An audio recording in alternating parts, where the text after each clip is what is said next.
Hey y'all doing okay? I'm glad you're doing all right. I'm doing all right as well. Pastors resigning. It's a lot going on here. I don't know how often we can talk about it. Well, we can talk about it until Jesus comes because this is a topic that you could talk about every day and never run out. Our pastors are resigning, as always. Nothing new. We've been seeing this for decades. It does this, does this, and it happens for various reasons, and we'll go to Google and look at some websites and articles and see why they're resigning. I have done several shows on the Great Resignation of pastors, but I will like to say that in a court of public opinion, there is no statute of limitation. In the court of public opinion, which is right now, who's watching me, there is no statute of limitation as it pertains to a pastor's, elder, or minister's sin. No matter how long ago it happened, it doesn't matter. I'm going to bring up a particular person or persons. So let me ask y'all a question before I play my opening. Which sin is worse? A man who molests a young girl, or a man who has a man murdered so that he can have that murdered man's wife? In the comment section, tell me, which sin is greater? I'll see you in 60. You're good. Don't stop it. Bass. It's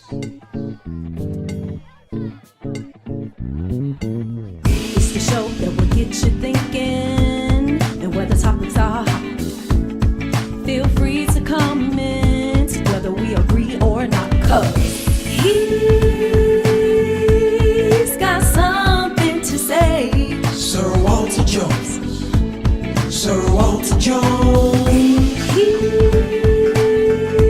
He's got something to say. Sirwalterj. Report live 7 days a week, always on time, but this time is not free. Sirwalterj, always on fleek. Latest trending topics, had you jumping out your seat. He's got something to say. Come on in. The water's fine.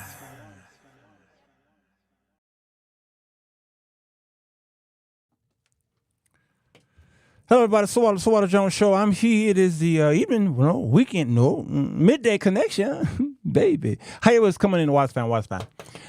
Listen, right before my opening, I asked y'all a question, and I've seen the comment section. I'm seeing the comments here, and based off of the comments, the bunkers are very intelligent people, and I thank God for the wisdom that our community do have.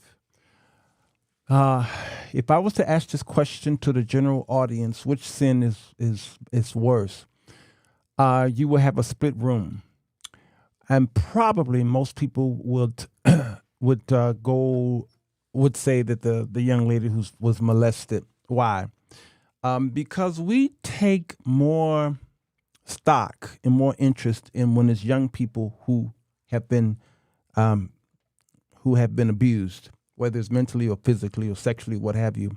We take more stock in that.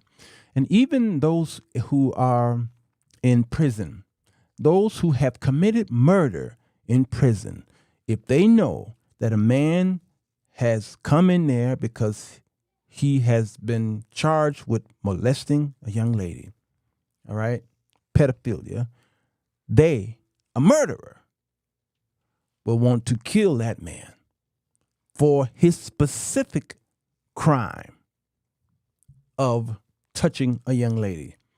The morals of even a murderer who's on death row is likened to those who are not in prison. Touching a young lady or a young man, a boy, is a no-no in public. And it it is almost impossible to recover from that. If you know anybody, and some of y'all do know them, if you know anybody who have touched a little boy or little girl, especially sexually, that person will have a cloak of embarrassment. There will be like Cain. God put a mark on his head to protect him, all right, because he says, God, these people are going to kill me. And the persons that he was talking about is his own family, because God didn't create more men and more women, more people. He only created Adam and Eve, and out of their seed came this whole world, all right? So Cain was basically saying, my own cousins, brothers, sisters, whatever, are going to kill me, so God put a mark on them, okay? So there's a mark on people who molest for the rest of their lives, and the government has placed these people, put a mark on them, and they will be on the sex offenders list for the rest of their lives, unless there's some things that happen where they're, clever lawyers or what have you. Typically, it is on their records forever until they die. You understand? Because that sin, that crime, is deemed worse than almost any other crime. All right? And so I ask y'all the question, which is worse? I keep going back to King David, who not only killed Uriah, but thousands were killed. And many were innocent because of the sin of David. And many of those people were killed because God killed them, because what David did about that, he did a census. Y'all remember that? And God had people killed, and God didn't kill David. Then David kills this man to have his wife, and God says, I'm still not going to kill you. What kind of grace is that? That is some grace that I could never have. If I found out that a man was molesting my daughter, I would probably be in jail still today, in prison. Yeah. I probably would be in prison. I don't know where I'd be, but I'd be. Yeah, I don't know if that person would have survived. I don't know.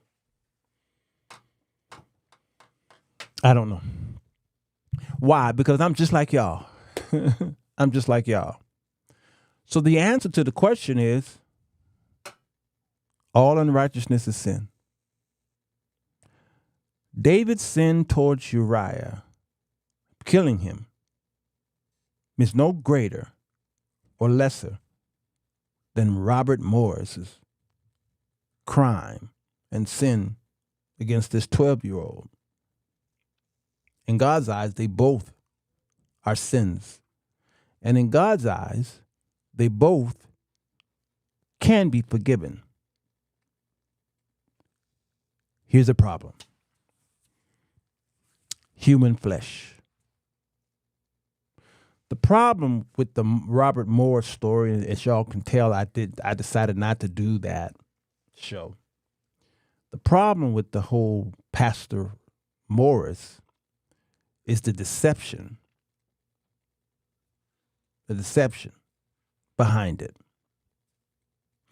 He had to deceive because he knew that telling the specifics of what happened to the millions of people who watch him, his career would have been over a long time ago. Joyce, do y'all understand? He could not tell the people that it was a 12-year-old. He said it was a young lady. He said that the father forgave him, freed him. The father was like, no, I didn't. No, I didn't.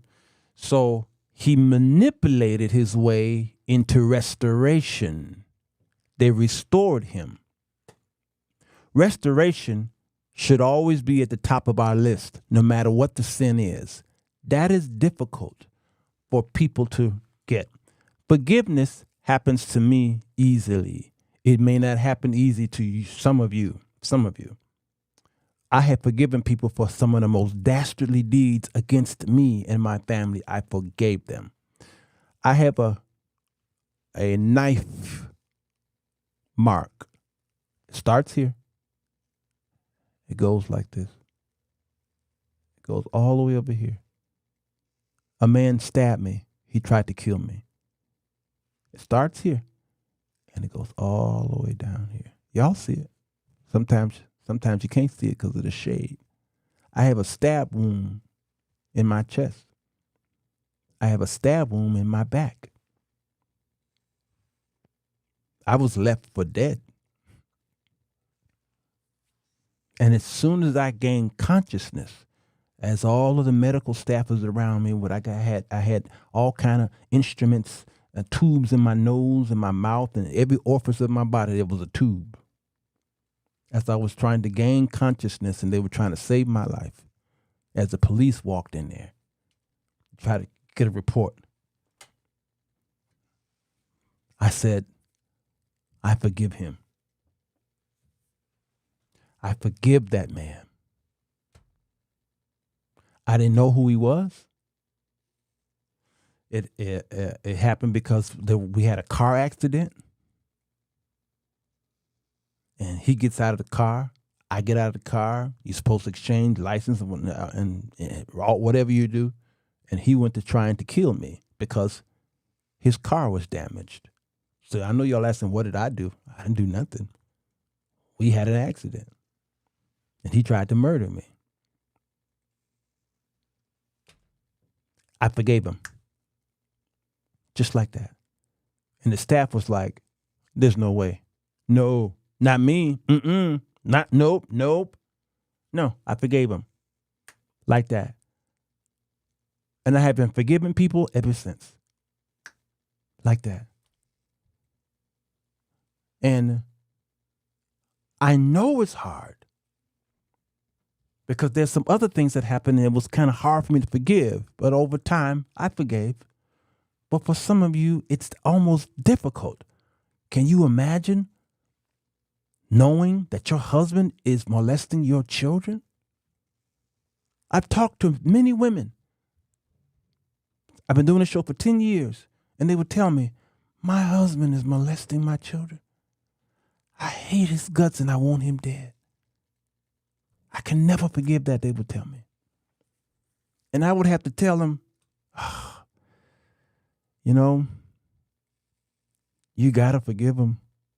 Because if you can't forgive him, God can't forgive you.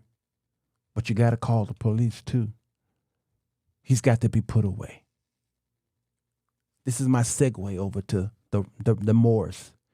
You see, restoration is difficult to do when something like these things happen. It's difficult for human frailty to forgive someone for such an act against you in trespass or something. It's difficult.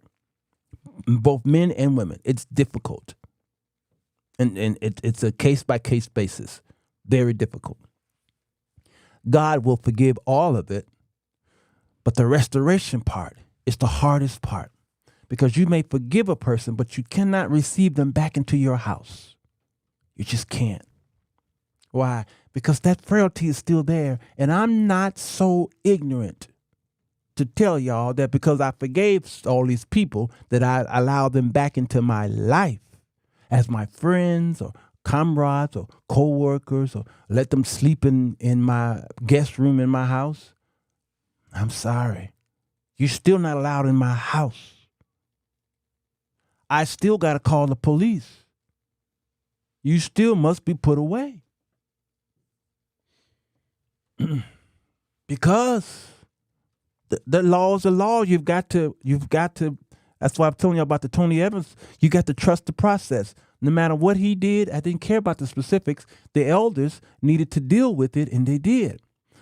Whether he is lying or whether he is maybe telling part of the story, not all of the story. I mean, he didn't even tell his family. His children knew what we knew, and they didn't know all the specifics. Okay, his son did the Father's Day message at the church, and the son was like, "We don't even know what my father did."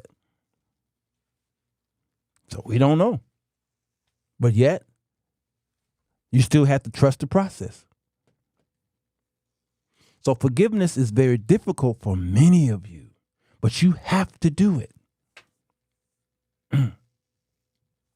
Come on, Nicole. I wish you no harm, but I can't have you in my life. Because I can't trust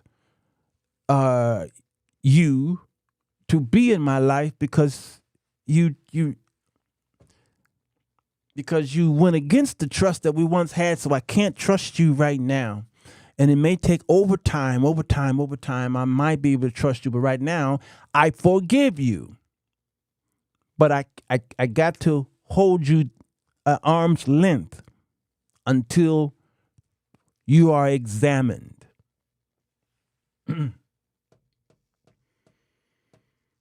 So, this is why we keep repeating James chapter 3. It would not be good for many of you to become teachers because you will be held to a stricter judgment. It rings very true right now. If you believe that the Lord has called you to be a pastor, I'm in my subject now. I beg you to tell your story right now. Tell your family everything you can think of. Tell your wife, if you're married, everything you can possibly think of. Tell that executive board who may want you to become the pastor. Tell the deacons everything that you ever have done that you think might embarrass you in the future. Tell it now. Before I got married, I'm talking about the second round, I learned to tell my wife everything. I told her things that I just felt that if this was going to be the deal breaker, she is not going to marry me for what I'm getting ready to tell her. But I had to tell her everything because I needed her to protect me in holy matrimony because other people out there knew the things that I had done.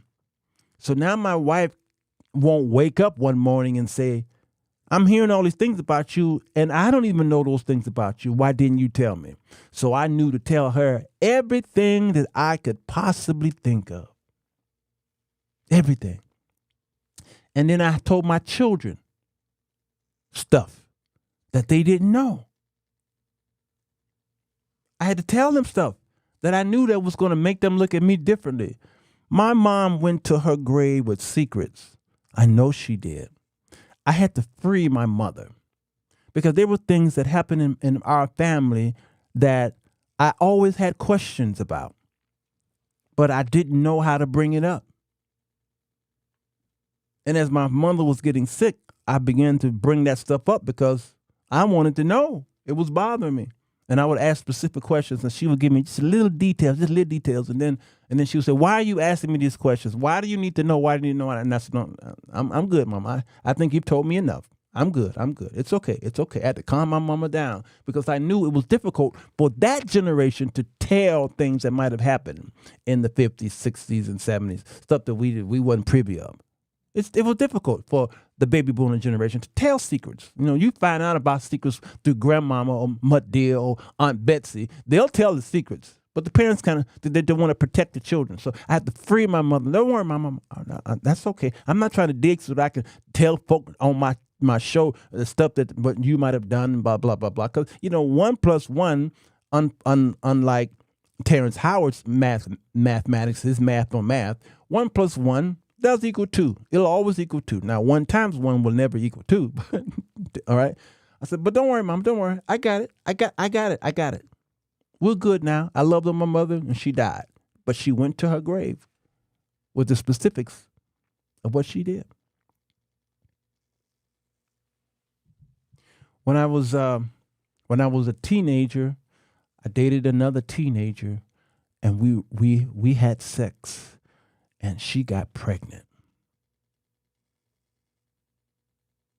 and we wanted to abort that baby.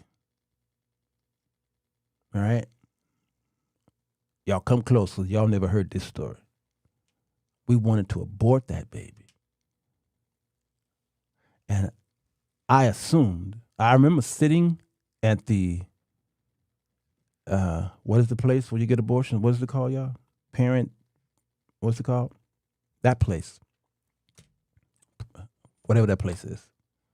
They sprinkle them in certain neighborhoods. Planned Parenthood.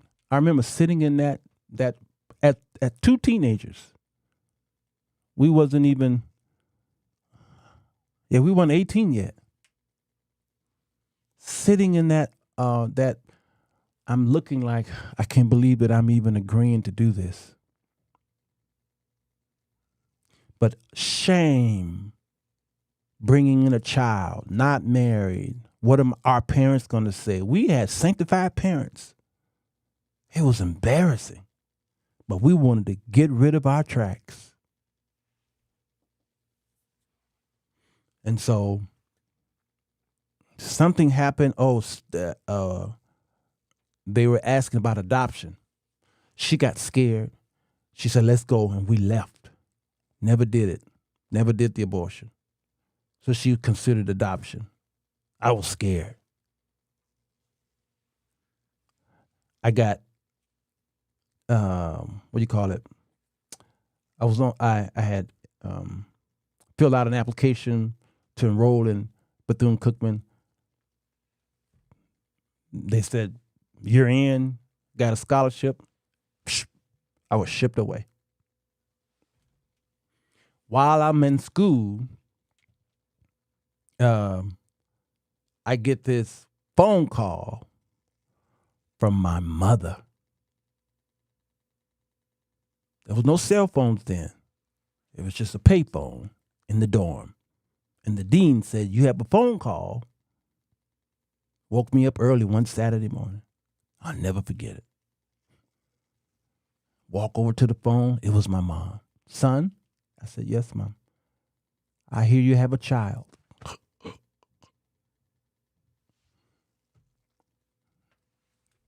You have a child. I was like, how did you know? She says, because we got papers saying that you owe, or that you've been sued for child support. That's how we know. I was like, oh my God. I was so embarrassed. And she said, here's the date of your child support, of your court hearing, and you got to come home, son. I had to pack my bags, get on a Greyhound bus, travel back to Chicago to sit in court. No job, still in college, and being humiliated by the man who was representing her, saying, how much can you pay? Can you pay this? I'm like, I ain't got no money. Okay, can you pay this? I'm like, I ain't got no money. Can you pay this? I'm like, I ain't got no money. I don't know what to do. I don't know what to do. I don't know what to do. It was an embarrassment. Embarrassing. Yeah. So they says, can you at least pay $50 a month? I was like, okay, yeah, I'll find it. I'll find $50. All right, $50 a month. There I was, having to pay $50 a month for this child, who the mama was hiding from me. She wouldn't even let me see the child. And then over about a year of doing that, and then I couldn't pay it. I got me a little paper route, whatever the job was, and then I couldn't pay it. And they took I did my taxes, and they took all the money. Took it. That was hard, y'all. That was difficult. I'm getting somewhere, you all. I'm telling this story because I'm getting somewhere about this story here about pastors resigning and what y'all should be telling. One day, those notices for child support payments stopped. It just stopped. I wasn't getting any notices. I'm like, it must be a glitch in the system. But I knew I owed, but I just wasn't paying because I couldn't afford it. I got married at 19, 20 years old. I think I was 20, something like that. I got married. I had 2 children. Meanwhile, I can only see this child of mine periodically. She kept moving out of town, moving here, moving there. I lost contact. She kept getting married over and over again, and then the new husband, would hide the kid, wouldn't allow me. It was bad. It was bad, y'all. And one day, as my children got older, this was years later, when my children were, they were young. They might have been 11 years old or what have you. I finally told my children. I said, Walter, Rebecca, y'all have a brother. His name is so and so. I'm protecting the innocent. His name is so and so and so. And this is what happened. He was born, blah, blah, blah. I told him everything. Because I did not want to be that guy who was going to my grave with secrets. Here's the thing. When I introduced that child to the child might have been 3 years old when I finally brought the kid over. I introduced that child to my grandmother. My grandmother looked at that child and said, "That's not your boy. That ain't yours." She walked away. I said, "Grandmama crazy. That's my child. I had sex with this woman. She was my girlfriend. I was the only one that she was with." I took the baby over across the street to my mom to introduce. You know what my mama said? "That ain't your boy. That ain't your boy." I said, "Mama and grandmama, mama, they both batty. They both don't know nothing." That's my boy. So I began to take care of him whenever I could see him. I would travel out of town to go see him year after year after year after year after year. I finally told my children, "You have a brother," and I was good. My brothers and sisters knew. Her family knew. We all good. I'm taking care of this child whenever I can. But for some odd reason, the government ain't coming after me for child support payments. I couldn't understand that. Years. Years. Well, right before the pandemic, I don't know, 2018, 19, that young man in his 30s right now, he calls crying profusely, crying. "Pops," he called me Pops. "Pops, who is this man? Who is this man?" I'm like, "Who was what man? Are you in trouble? Let me come down here. And where you at? Who was this?" He's like, "Who is this man?" I'm like, "What man?" He says, "A man reached out to me and said that he was my father." Here's the thing, you all. I always knew in my heart, when my grandmother and my mother said, "That's not your child," something entered into my spirit. And for almost 30 years, that bothered me. "Who is this man?" I'm like, "I don't know. Send me a picture." He sent me a picture of that man, and I said, "Oh, son, that's your daddy." It was as if somebody had did an AI and cloned that man. and that young man. They both were Siamese twins. I said, son, that's your father.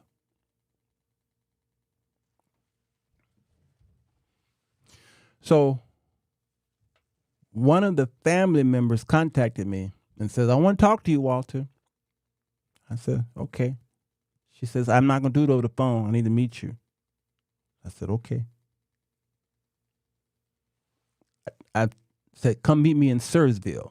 That's where I do my Romance in the Park series. Sirwalterj is just a very calm, peaceful place. That is my Garden of Gethsemane, Sirwalterj. I said, come walk with me. We were walking with another, it was 3 of us, and we were walking. And she said, Walter, remember when I would ask you questions about, do you know what happened on this day? And did you ever date this person? Or did you know this man? I said, yeah, you would ask me those questions. She says, this is the reason why I've always asked you those questions. She said, I always knew that wasn't your boy. I said, okay. She says, let me tell you the story. She says, I found out the story after you told me that young man's father popped up. I did my research. I know what happened. I said, tell me. Let's sit on this park bench. She said, here's what happened. You and that young lady, which was her cousin, you and my cousin were dating. You and my cousin was having sex. But my cousin was not faithful to you. I was like, nope.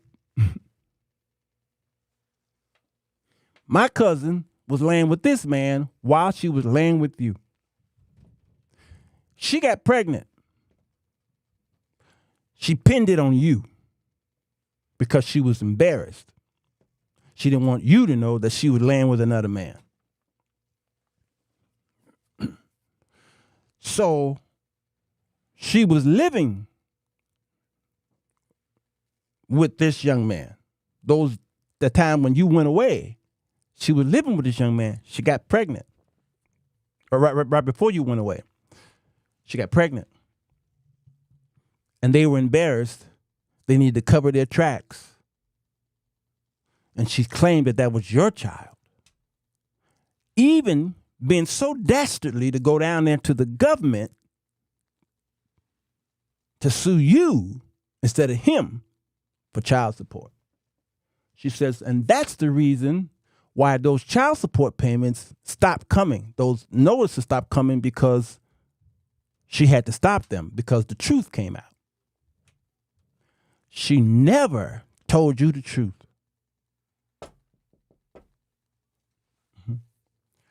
So that young lady was dying, and I went to the hospital to go see her. This is before all this happened. And she was taking her last breath. Eyes were closed. And I laid hands on her. And I prayed for her. I spoke into her. I almost said her name. I said, I forgive you. I forgive you. I didn't know what I was forgiving her for because I didn't hear about this till after she took her last breath. She died. The reason why the father pops up is because he didn't know that the girl had died. She had been dead for at least 3 years. And he finds out 3 years later that she died. So he reaches out to his son and say, are you okay? I heard your mama died. And that's when the boy calls me and said, who is this boy? Who is this man?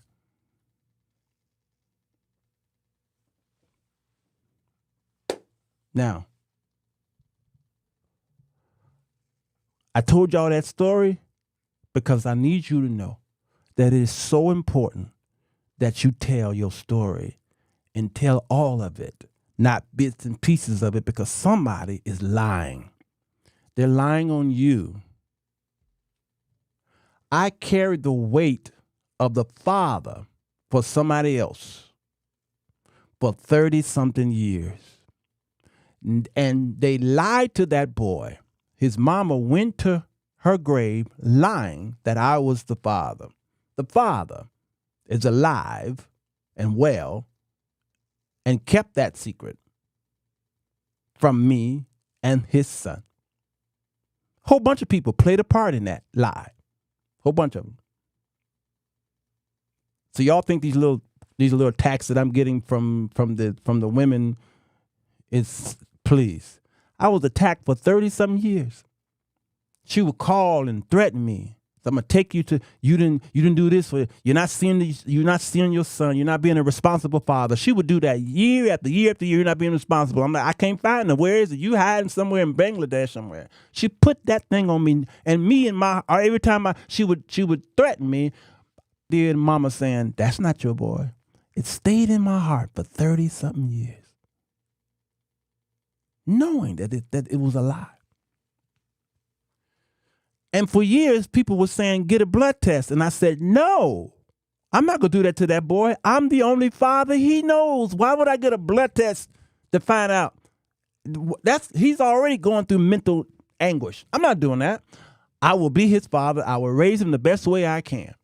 I've adopted a couple of children. Why can't I just adopt him without him knowing, Well, we all didn't know. I didn't know, but I felt something. So it wasn't like I was hiding the truth. I didn't know the truth.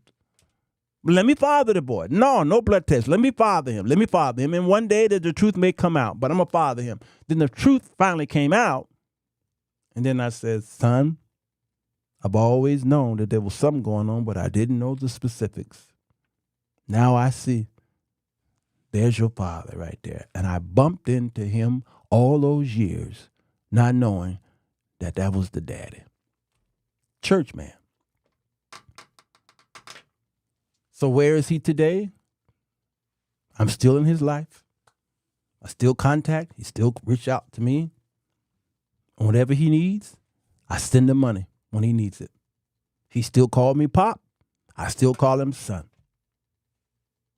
But I encourage him to get a relationship with his real father the best way you can. And forgive him for his lies. Do what you can to forgive him for his lies. I forgave your mama on her deathbed right before she died. I forgave her and told her, I don't know if she could hear me or not because she could hardly breathe. And I said, I forgive you. She died. It cleared me. Please, you all, don't go into ministry with these secrets and not tell people. You got to tell people, especially the people that's in your life, you got to tell them the truth. Stop hiding these family secrets. I told my children secrets that I know was embarrassing to me. And my children still love me for it. And what happened was they saw my transparency, they saw my humanity, and they still respected me as a father. But my son especially saw that if my father went through this, if my father can be transparent, so can I. And in December of last year, my son reached out to me and says, Dad, I need to be a better man. You got to help me. And I took January off. Y'all remember?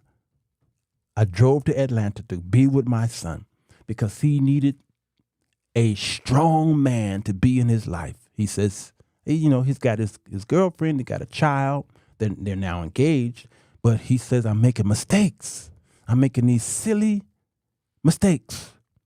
And I want to be a better man. I love her. I love my son, and I really want to do right. Help me, Dad. I went down there. And I'm going down there again in another couple of weeks. Now that I'm retiring, I can spend more quality time with my son and my grandson. Show him the ropes. Be with him and strengthen him and push him into greatness. He needs his father. He needs a whole bunch of men in his life. Sure, we all do. But he really needs his father to show him the way. When my son was about 6 years old, I remember him looking up at me with them beady eyes, saying, when I grow up, I want to be just like you. Because he had the gas. I put the gas thing in his hand and showed him how to pump gas in my big old car. He couldn't hold it. I held it with him, and he put it in that hole, and he couldn't pull the thing, so we pulled it together, and that gas went and pushed him back. He was like, "Ooh, wow, I'm pumping gas, Daddy, I'm pumping." I'm like, "Yeah, you're doing it, son. You're doing it. You're doing it. Thank you, nozzle. You're doing it, son. You're doing it." And then we both had to put it back into the holster. He closed the thing. He said, when I grow up, I want to be just like you. That has been ringing in my ears for 30 years. Every time I see him, I hear him saying, when I grow up, I want to be just like you. Here's the thing. I don't want him to be like me when I was stumbling and falling for silly stuff. So I say, whoa, son, don't go down that road right there. That one right there is filled with vicious people. Don't go down that one. Turn right, veer right. Go down that road right there. If you want to be like me, I need you to be like my successful part, not my stumble. Now, you're going to do your own stumbling. I can't be there for that. But when I see you going down that road that I went down, no. Don't go down that road. You all got to say, you got to tell the people the truth. The truth will set you free. I can guarantee you that. Now, the topic is, why are pastors resigning? All right, I'll show these articles here because I want y'all to hear my story, because I needed you who are deciding that you're going to be workers in the church, pastors, what have you, that you may not be ready for that position because your past is going to come up. There's somebody waiting in the wings, waiting for you to be great. And when you become great, they're going to blackball you, blackmail you. They're going to threaten. They're going to say, this happened to me and him. Get ready for it. Joel Wilbur, blessing to you. You better get ready. So what I suggest you do is tell the people your story. I have the advantage. I have the advantage of having a YouTube channel, Facebook, what have you, podcast, so I can tell my story to a mass of people. And then they'll say, well, praise God, he was able to be transparent with what happened to him. So that way, when other people try to say stuff about my past, many people said, Walton already told that story. We already know, we know the specifics of that. Trust us. And our spirit lines up with the spirit that he ain't lying. Oh, he wouldn't have said that. Why would he put that detail in there? I wouldn't have told that detail, but Walter did. Why? That detail is important. That detail is important. Because some of the people who were trying to trap me a few weeks ago, some of the bunkers came to me and says, I know for a fact that that's a lie. That's not your character to even do that. You don't even use that word. You don't even use that terminology. I know that's not you. Right now, there's a guy on Facebook who you probably going to get the message after this show.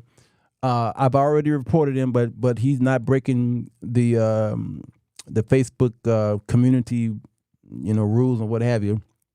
He set up an account called Walter Jones. My picture is not even there. All right, he set up an account, Walter Jones, and he's been hitting you all up, saying, subscribe to my this, or hit the like button, all that stuff, and thank you for supporting my ministry or something like that. He's saying stuff that don't even sound right. It's not Sir Walter Jones. He hadn't even studied the Sir Walter Jones show. He ain't even studied it, to the point where he's hitting people in my staff, the actress Carter, Amber Rogers, and people like that. He's sending them saying, thank you for supporting me. I set up a new account, blah, blah, blah. And they come to me like, here's an idiot right here. Look at this. They don't even know who we are. You know what I'm saying? So if y'all get a somebody who sends with my name saying join my whatever, that's a hacker.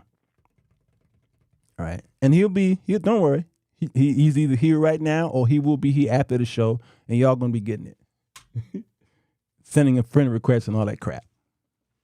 Tell your story, and be honest with it though. Don't lie, because the people will find out that it was a lie.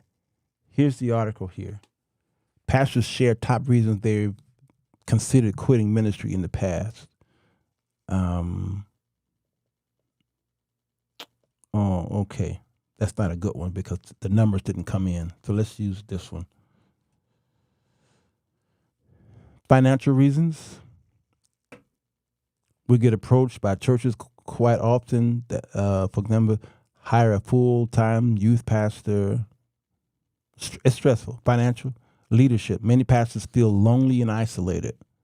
They simply don't have any kind of support structure inside the church that allow them to feel satisfied and lead with confidence. The lack of good leadership can turn toxic. Toxicity is next. The church can be one of the best places to work, but it can also be one of the worst. Conflicts, agendas, personalities, politics prevail. Church leaders react. Long-term toxicity causes fight or flight mentality. Then comes family. 80% of pastors feel that church life has a negative effect on the family. To be honest, I don't see a lot of people leaving the pastoral or ministry life because of family, but I do see the long-term effects of it on children and marriages. If you are a PK, you know what I mean. And if you are a wife, you know what I mean. Proper care and protection of our families is something we have to fight. Then loneliness. That was number one for me. That was number one. As I mentioned before, many leaders just feel lonely. Leadership can seem lonely at times. The church is a rare bird in that you have to sometimes make your own community. You don't oftentimes have a dozen people in the office working alongside you every day. You have to work to develop relationships. You have to build into others. You have to have people you can bounce ideas off. It's tough. We often build walls rather than tear them down. The result is loneliness. It's tough. So if you see that if you see that your pastor is acting strange, he might be lonely. So what, he got a wife? So what, he's got a whole bunch of children? He might be lonely. Let's see here. Here are the numbers here. Ministry challenges by pastors who have considered quitting. Are any of the following reasons why you have considered quitting full-time ministry? Select which one apply. 56%, the immense stress of the job is the highest. And then I feel lonely is number 2. Number 3 is current political divisions. And then I am unhappy with the effect this role has on my family. Number 4. I am optimistic about the future of my church. This is number 5. And then my vision for the church conflicts with the church's direction. Okay. Yeah. I beg you, don't go into ministry. Now, some are saying you can't resign your gift.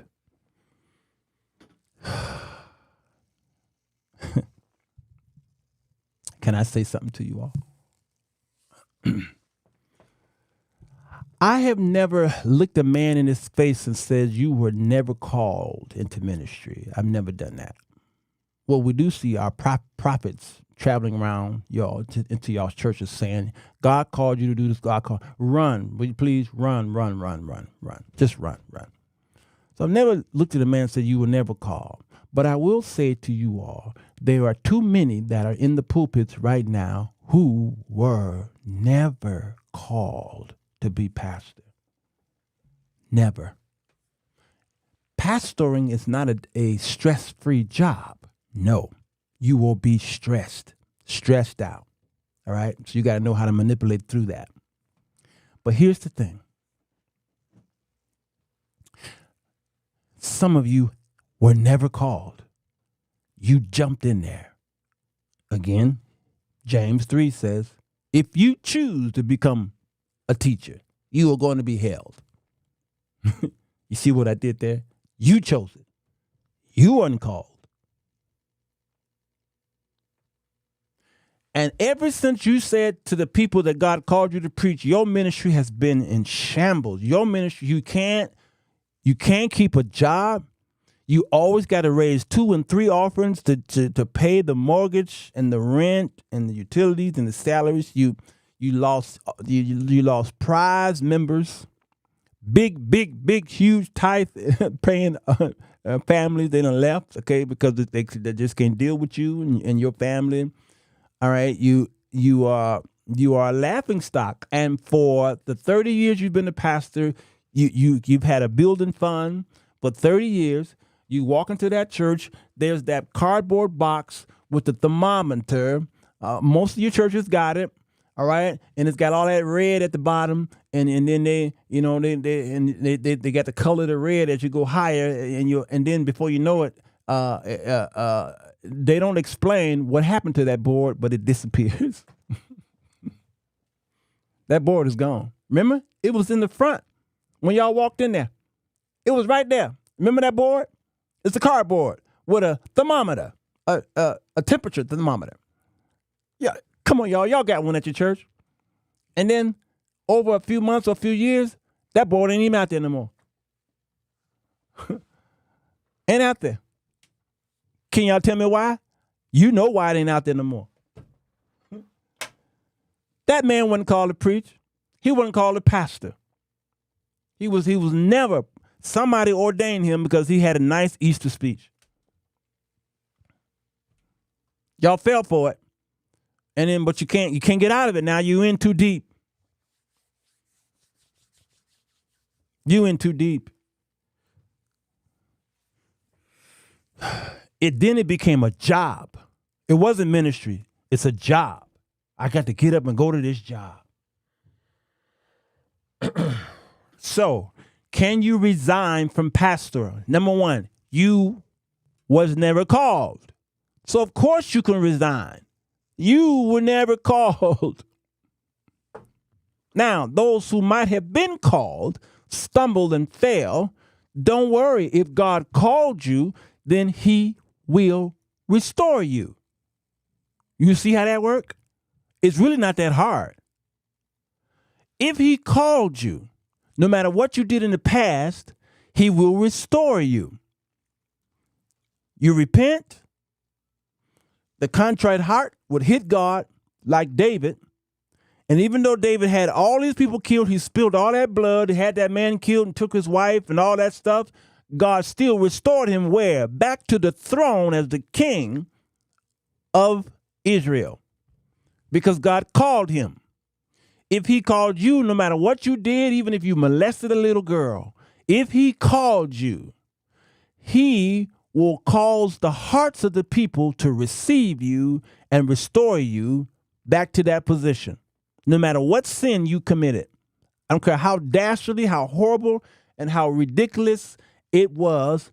If you were called by God, and if he chose you, many are called and few are chosen, then he will restore you back to that position and you will lead thousands, if not millions, to a better life in the kingdom. You better hear me. So now, this is one way to find out if a man was called. Just because he's been on that seat that long, longevity don't mean quality. Because a man was serving for so long, you feel that he was called. That's the problem. Donald Trump is trying to get back into the White House up and be hired by the executive branch, right? Why? Because once he gets back in there, his problems, his immediate problems and legal problems halt. Because he and everybody else know that it is very difficult to touch a man once he gets in office. In the executive branch, it's hard.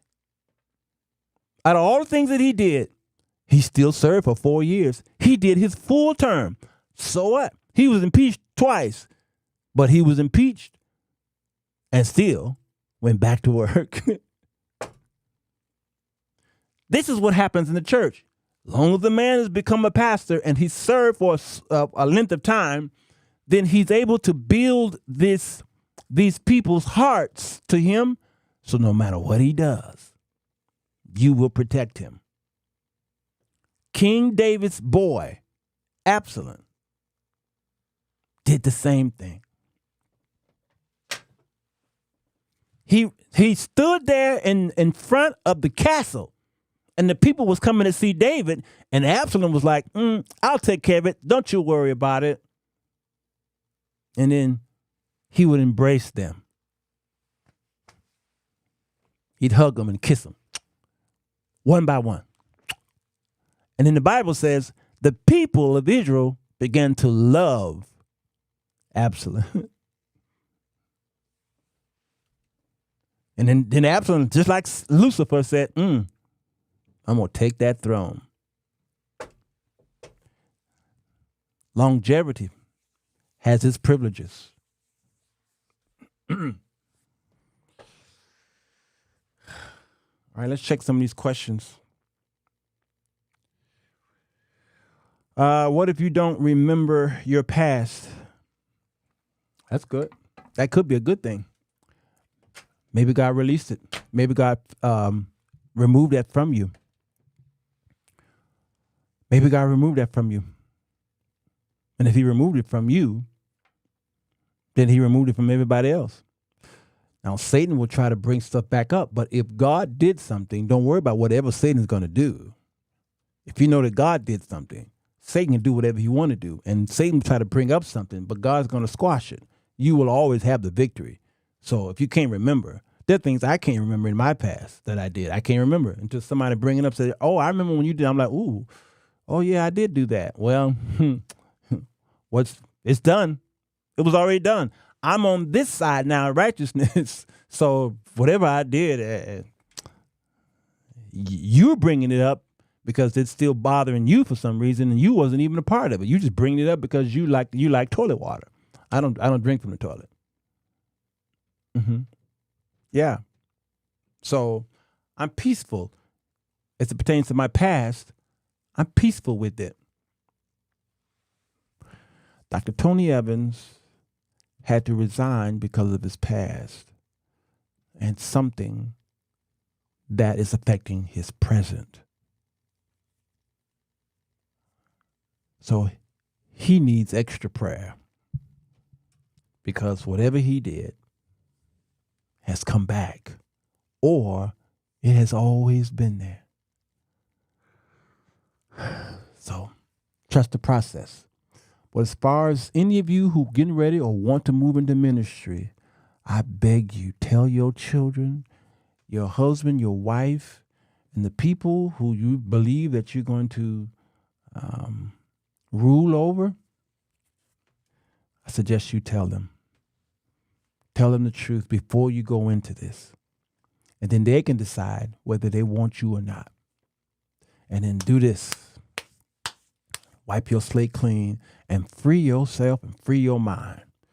But if you're like that brother who manipulated and said it was a young lady, and then he finally said it was a 12-year-old, and he went to details, and then she came forward, he served all those years, and he was Donald Trump's advisor, spiritual advisor. He was one of Donald Trump's spiritual advisors. Okay? That is difficult. And in the court of public opinion, there is no statute of limitation. He did the right thing to step down because it would be difficult for him to serve from this day forward as a pastor of a church house. It's the original term of church is steeple house. I did that show already. So are you a pastor of a steeple house, or do you have a flock? A church without walls. I'm a pastor of a church without walls. Do you understand? So what are you resigning from? Are you resigning from being an employee of a steeple house? Or are you trying to resign from your gift? You can't resign from your gift. If your gift is pastor, you don't resign from that. So you streamline your duties under the steeple house administration. But as far as pastoring people, that will always be your gift. No matter what you did in the past, you keep pastoring people. It's not as hard as you all are making it. It really isn't. So I feel bad for that young lady who lived with that for all these years. She's in her 50s now. And I feel bad for him who got famous. That past was always there, and almost maybe he knew that one day the specifics of that crime and sin was going to come back to haunt him. And it did. So if you're in something, knowing that you did something in the past, and with that specific thing that you did, you know it's going to haunt you eventually in the future, it might be a good thing to tell your loved ones what you did. And if they walk away from you, they don't love you. If they just walk away from you and they're done, they don't love you. The Spirit of God is not in them. The Spirit of God would say, you did those things so long ago. Now let's find a way to cover you. Not by hiding you. That's manipulation even further. The church hides people. No.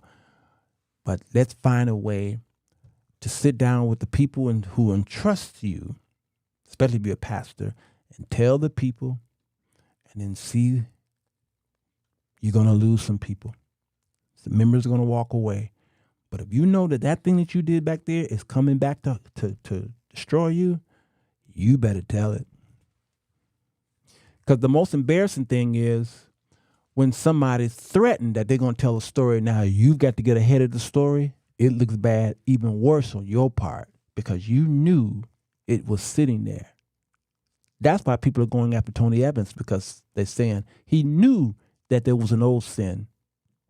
And he kept preaching and teaching and pastoring and what have you. He knew it was an old sin that he had not cleared. You see, there's a difference between doing something. See, I have old sins that I ain't telling y'all. Y'all don't need to know about it. So what? It's gone. God forgave me for those sins, so I ain't got to be saying, okay, now, and then in 1905, here's what I did, y'all. I did this, and then 2003, I did this. I want y'all to know. Let me see. And I'm not. No, you don't need to do none of that. It's been thrown in the sea of forgiveness. There's no such place, but he said, I don't remember that stuff. But you got to be practical. You got to be smart and wise. If there is something back there that you know that's going to affect you today, then you need to say something. And this pastor's story was a telling truth. And number two, it scared a whole lot of pastors out there. They're now needing to come forward and say, I got a story just like that, and so I think I better do the same thing. And if y'all still believe that God is the God who can forgive and cover you, then I suggest you do it. You better do it, or you about to lose. You about to lose. Okay, thank you, April. I missed your. I think I answered that. Agreed is an issue in the case because she reached out for assistance with the therapy bill for $50,000. This man is rich and could have given her, $1 million if he wanted to. It was not worth losing his reputation. Marlene, yep, there it is. Your past is going to come back and ask you for help. And you got to bite the bullet. Brothers, as it pertains to women, y'all know the old saying, hell hath no fury like a woman scorned. If you could get to your sons and find a way to get them to prevent their flesh from rising up and doing something stupid, sit with your sons right now. Brothers, I'm talking to you. A woman can and will destroy you for what you did. And she will do it even if it destroys her. Are you listening, brothers? A woman will take you down even if she know she gonna lose everything too. That's how much strength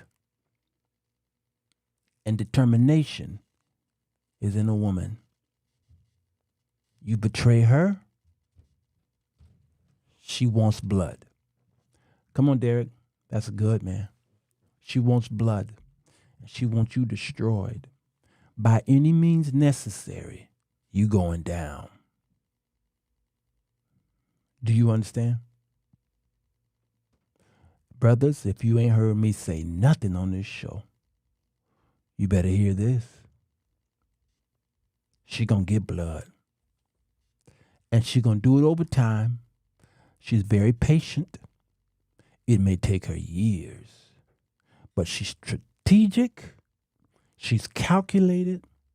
She's cunning. She's daring. And she's sweet and kind and intelligent and smart. All that mixed in a bowl will kill you. You understand? So what I suggest you do is be honest with her. Be honest with her. Pitt said, help the brothers. Be honest with her. Because let me tell you, that same woman, I know it's kind of weird to say, will get you out of a hole. That same woman will rescue you. That same woman will save your life. That same woman will lose everything to strengthen you, build you up and heal you. That same woman. So I suggest, do like I did when I was trying to marry for the second time. I said, baby, sit down. Let me tell you everything I can think of that I did in the past. Because I need you to help me.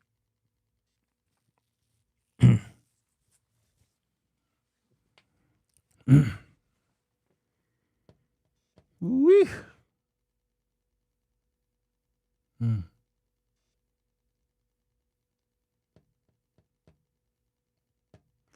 I remember laying in the bed with her, crying like a baby. I hadn't cried in years. Wrapped up in her arms, crying, begging her, please, please help me. Help me. Help me. Just boo-hooing. Help me. Help me. I couldn't cry to nobody. But I cried to her. And she promised me she would help me. When a man is that vulnerable to his woman, a woman could take that and destroy him with it. You all remember, I got to look at this time. I'm sorry, y'all. I'm rambling. When the church hurt me so bad one Sunday night, and the pastor got up there and praised this man who used to be a member there. I had been serving in that church, no pay. I was sitting on the organ. I was coming every Sunday night, helping them. And then there's one man coming there who used to be the organist years ago, but he came in and the pastor just praised him, said he was the greatest organist he had ever seen, all that stuff. And he never did that to me, never acknowledged me or nothing. And that hurt hit me so heavy. I sat on that organ and I wanted to cry. And I had to get up off that organ and I left in the middle of the service. I didn't want to hear that man preach. I just left. My wife was at home at the time and I was driving home shaking because I was so hurt. And I got to the house, went upstairs, and I fell to my wife's knees. And I cried like a baby. Sheila said, "You two has Sheila. I'm really tired of you today." I cried like a baby. I cried in her lap. I remember she was sitting on the edge of the bed. No, she was lying on the edge of the bed, and I kneeled down at the edge of the bed and I cried. And then she got up and put my head in her lap. At that moment, I needed my wife to save me. Anissa, I needed her to save me. Nobody could save me at that moment but her. Save me. Not salvation. I was in a slump. And at that moment, my wife had a window of opportunity, just a small window. If she said the wrong word or phrase, she could have destroyed me. My heart was wide open and I was vulnerable at that time, and she could have destroyed me at that moment. And she knew to pour life into me. So she paused for a while and just rubbed my head. She just rubbed my head. That's okay. It's okay. It's okay, baby. It's okay. I told y'all there is a little boy in all men, and my wife saw that little boy coming home because Bobby hit me. Or I got a scraped knee, and you go home to mama so she can kiss your wounds. It's okay, baby. It's okay. And when she got through rubbing the little boy, then she began to pour and build me up. You are a powerful man of God.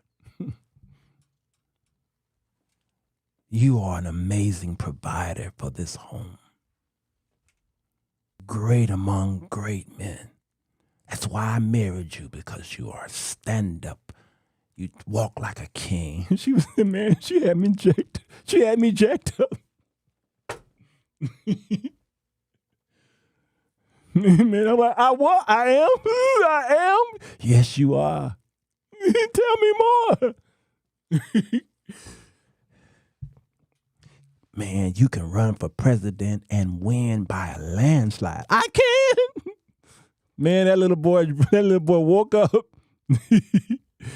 I rapped, my tears was going away, and all that strength came back to me. She was like, "Don't worry about Pastor. He don't know what he's doing. He's old and foolish. You could be the pastor of that church. I can see a mega church on you." Really? Really? Yeah, baby. Ain't nobody more powerful than you. She took that moment, that little boy who was vulnerable, she built me up. I'm telling you, y'all women, y'all got so much power. So much power. Look, she said, I'm crying now. Diana. Oh, man. I felt like I can leap through troops. I can run over. I can climb mountains, man.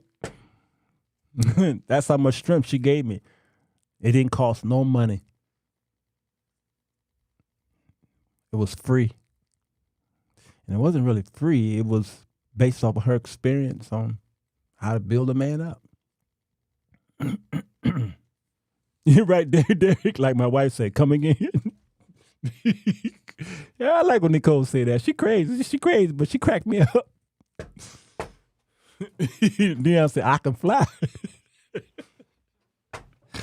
Man, let me tell you, if I was a midget with little legs, They don't call them midgets no more. What they call them? Little people. If I was a little person with little legs, I could see the legs growing out. Both my legs just start growing out. Nicole said, hey. All right, let me go.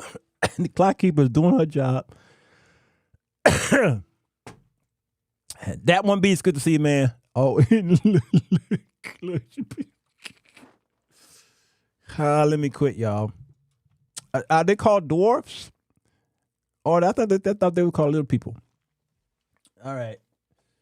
Let me go eat. Let me go eat, Nicole. Let me go eat. I can't wait to see you and Derek. I can't wait to get down there. Get some of that barbecue. From his hands, not yours, Nicole. From Derek's hands. Now you can put it on a plate and serve me, but Derek, I need a man's grilling. Yeah.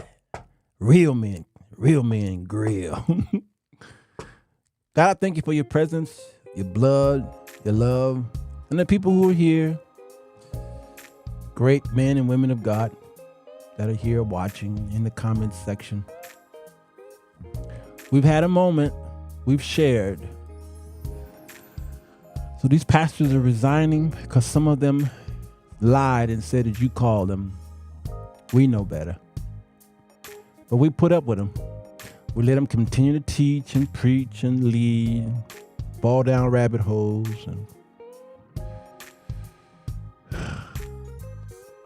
But you know the truth. And so as we get older and more wise, more perfect, more mature, we know not to follow these men. And we know when the wolf walk in the door, we know what to do. And you helped us to put on the full armor of God, and we started with that waist there. Those vital organs are protected. The belt, gird, truth is there. Yeah. That head there, which is the nucleus that affects everything in your body. Shod, your feet, with the preparation of peace, sword, the truth, and the gospel, the breastplate, righteousness. All these things protect us from the front, but not one piece of armor was mentioned for the back. Because we are not cowards. And if you were shot in the back, it's because you was running, because you was a coward. So all these weapons hit us in the front because we know we was running into danger. Fools rush in where wise men fear to tread, they say. Resist the devil, he will flee. But the first thing you must do is submit to God and then resist the devil. Because if you just resist the devil without submitting to God, you will die. So help us, God. Show us that the gift of discerning of spirits is still operating in our churches today, a part of the ecclesia. And we'll know that that person right there is a thief. And you said that the thief comes to kill, steal, and destroy. You come to give us peace. And we thank you, God, for this peace that passes all understanding. We love you. Give your name the praise in Jesus' name. Thank God. Amen. All right, y'all. If you're in town, come to Faith Temple Evanston, 1932 Dewey Avenue in Evanston. My birthday and retirement jam session is going on at my church at 4:30 p.m. Central Standard Time. If you can't be here, be sure and tune in to the Sirwalterj show around 4:30-ish. I will be going live with that broadcast, with that show, music. I don't know what to call it, but it's going to be spontaneous. All right. Going to have a great time. Meanwhile, the Zoom class will be, we're not quitting Zoom class this month, even though it's the day after my birthday, July the 2nd, Tuesday, 7 o'clock. Meet me on Zoom. We'll be teaching again. And then one more Zoom is in August, and we're done. All right. Take care of yourself. Go to patreon.com. I'm going to see if I can sneak in another teaching in Isaiah I'm behind on the Song of Solomon, but I'll get them in. All right. I love y'all. For those of you who've been giving to the Cash App, thank you all. It's been a blessing. Helped us to do all the things that we do here.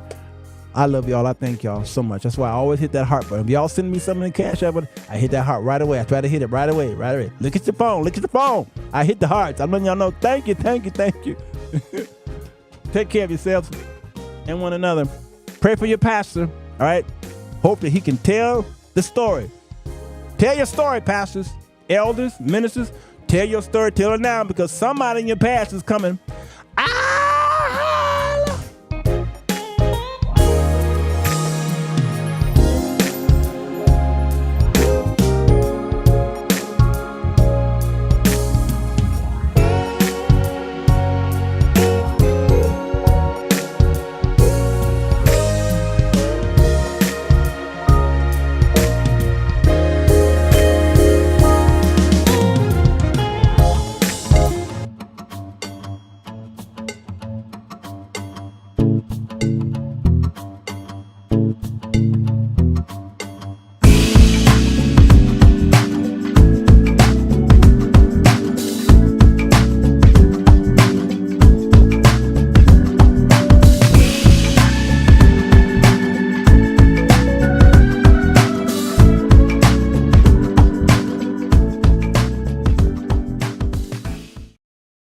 The 4 Women That Men Desire by Sirwalterj is a women's guide to men. The author's endeavor to expose men fundamentally with his perspective on the types of women that men truly desire. He has meticulously penned a brilliant and controversial read, bold in its assertion that all women fall into one of 4 categories. Girl A, the side chick. Girl B, the mistress. Girl C, his soulmate. Or Girl D, his fatal attraction. And when a woman walks into a room, her category is showing. The 4 Women That Men Desire is funny, informative, and enlightening. It is a quick read and a must-have for your library. Head over to Amazon.com for your copy.